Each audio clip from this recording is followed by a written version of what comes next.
to do, what's the coverage or whatever. Discipline is the word. You heard Malone and Murray both say it's 7th road win, most in a postseason in franchise history. Obviously, you have to take the bubble out of account there. First win for Miami and Denver since 2016. How long ago was that? Jokic and Murray came off the bench in that game. Can you believe that they ever came off the bench at any point in their careers? Wow, here we go. Our Tim Legler is here to talk about it, the 10-year NBA vet. First things first, Malone talked about it. Murray talked about it. Take us through your thoughts on that final possession, the ball in Murray's hands. Yeah, look, he got a decent shot off, and they're going to say they're going to live with that because it's a makeable shot for Jamal Murray, and he already had a couple of threes. At the end of the day, that's what we fall back on.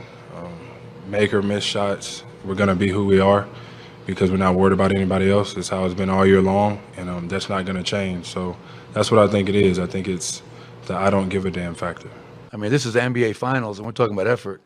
That's a huge concern of mine. You know, and you guys probably thought I was just making up some storyline after. And that to me is really, really perplexing, disappointing. They just played hard, and like I said, it was more discipline. It's defeating when you're giving up mistake after mistake, and it's not, you know, them beating you. You're giving them open dunks or giving them open shots. So that's tough to come back from, and you know, we've got to stay together and you know, look ahead. We just didn't play the right way in the fourth quarter. Differently, but I'm not questioning Mike Malone. The guy's coaching in the NBA Finals. I'm not. All right, so you mentioned Gabe could have been there defensively on that play. I want to talk about his offense. He had 23. That actually led Miami in scoring. Duncan Robinson had all 10 of his points in the fourth quarter. What flipped for those guys? Yeah, look, breakdowns defensively led to their ability to make some shots, but give them credit because they took advantage of it. And Duncan Robinson had been quiet to this point in the series, but when you look at what happened at the beginning of that fourth quarter, you're talking about Duncan Robinson on the curl. He gets all the way to the rim to finish. So you have two guys, role players, and in case of Gabe Vincent, he's certainly not playing like a role player. No. He's been a star a lot of nights for the Heat, and he's been great so far in both games. But when you have to hunt a three, I just think longer that timed his contest pretty well and forced Jamal Murray to take a lean back three that just ends up hitting the front of the rim and just misses that. So for me, with that amount of time left, down three is different than down two. Down two, I like the idea of playing through because there's more options available to you to get a swing and a drive. When you're down three and you know you have to hunt that specific shot, and that is the specific guy that is probably going to get it, well, now I think the defense now can dictate terms a little bit easier in terms of what shot you get. I like initiating the action. Give me the ball side out, 12 seconds to go, and I can try to set up some action to create some communication issues for the Heat. Denver elected Adebayo. It wasn't Caleb Martin, who was great in the last series. No doubt. It was Gabe Vincent and Duncan Robinson that took an 8-point deficit and gave them a lead in a very short period of time, and most of those were related to defensive breakdowns. Duncan Robinson started his career in Division III. That'll be the story headed to Game 3 Wednesday. That's the story from here. Doris Burke will join us from Denver as our coverage will continue all night long. Tim, thanks very much. You got it. And you guys have brought up some of these concerns for the Heat side. The thing is, we've now played we've seen 16 Denver Nuggets playoff games. No one has found an answer for the Jokic-Murray two-man action. And that was on second time in NBA history that teammates have scored 25 points and 10 or more assists. And the only other time was 1987, Game 1, Magic and James Worthy. We'll get to more on that two-man action in a little bit. The size disparity that you guys brought up, it was on full display in that first quarter. Every time that Aaron Gordon got a switch, he absolutely punished it. On the other end of the floor, Aaron Gordon on Jimmy Butler.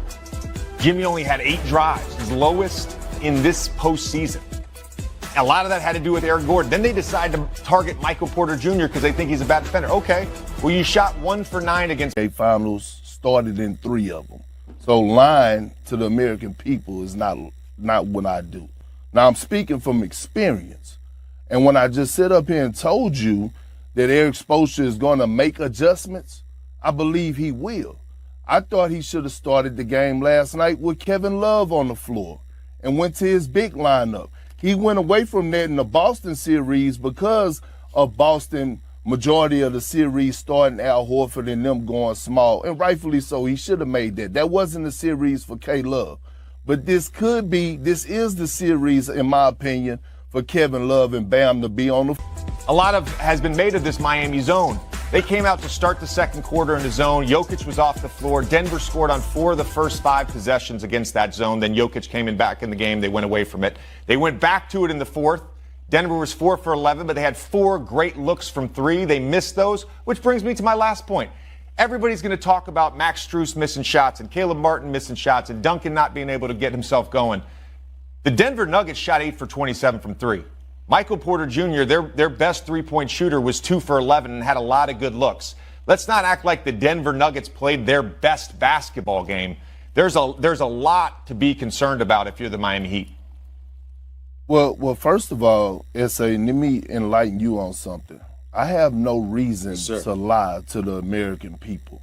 No, but Kevin Love has been here. He's smart as hell. He's not the quickest person, but he knows how to play position basketball, and he didn't been through the war, right? Coming down 3-1, multiple NBA finals. So I'm not afraid to throw him in the moment. Now, all of a sudden, you can shift Bam onto Aaron Gordon, and now let's see them play. I believe that you should have more minutes for the kid Highsmith. I thought what he did coming in off the bench with his size, his athleticism, his motor was impactful. We don't know when Tyler Hero is coming back. There's speculations he's coming back for game 2. I don't know how much he's going to be in rhythm. But the one thing, I still have confidence in the Miami Heat to win this series. I don't have no reason to doubt him. I don't have no reason to doubt them. I don't have no reason to doubt Eric Spoelstra. Again, you have talked about this. About how great of a coach Eric Spoelstra is. You don't think he's going to make adjustments? You don't think he's going to put those guys out there in position to be successful? All of a sudden, if you have Kevin Love and Bam on the floor, I would like to see who the Denver Nuggets are going to put on each guy. Maybe they put Michael Porter Jr. on Kevin Love. Maybe be effective. He tried to get him in the low post area against Aaron Gordon. That's not going to work. He got to be able to create those mismatches and get Jimmy Butler some easy looks, and I got the utmost confidence in him. The great sign for the Miami Heat last night was that Bam Adebayo actually showed up offensively and did his thing. This was the best he's played since the Knicks series. Well, that's fair enough. First of all, when you look at Jimmy Butler, that doesn't exactly bode well for the Miami Heat. When I think about Kevin Love, we can talk about his size. I'm saying I hope you're talking about something defensively, because offensively, Kevin Love, for the most part, is known for shooting perimeter shots. He ain't known for being somebody that's in the low post doing damage. Early in his career, that may have been the case. But as of late, over the last few years, that's not something that you expect from him, to be quite honest with you. So looking at Denver and what they're throwing at you, looking at the size of Jokic, at the size of Aaron Gordon, at the size of somebody like Jeff Green even coming off the bench. I'm just looking at it and I'm saying, looking at Miami, respecting their talent, respecting their greatness from the top down and what they bring to the table. He was 1 of 9 when defended by Jokic.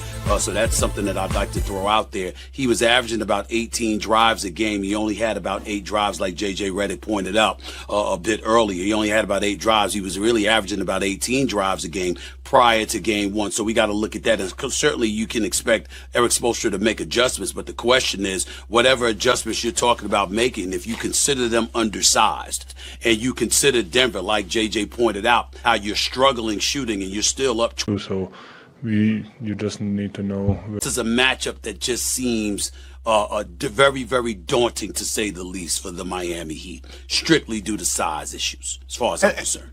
And Perk, look, I don't want to take anything away from Bam because I thought he had a fantastic game. But it seems to me like the Denver Nuggets are willing to live with him shooting 2-point jumpers in that short roll area. Like it's sort of like death by 1,000 paper cuts. If that's how you're going to win, we're willing to live with that.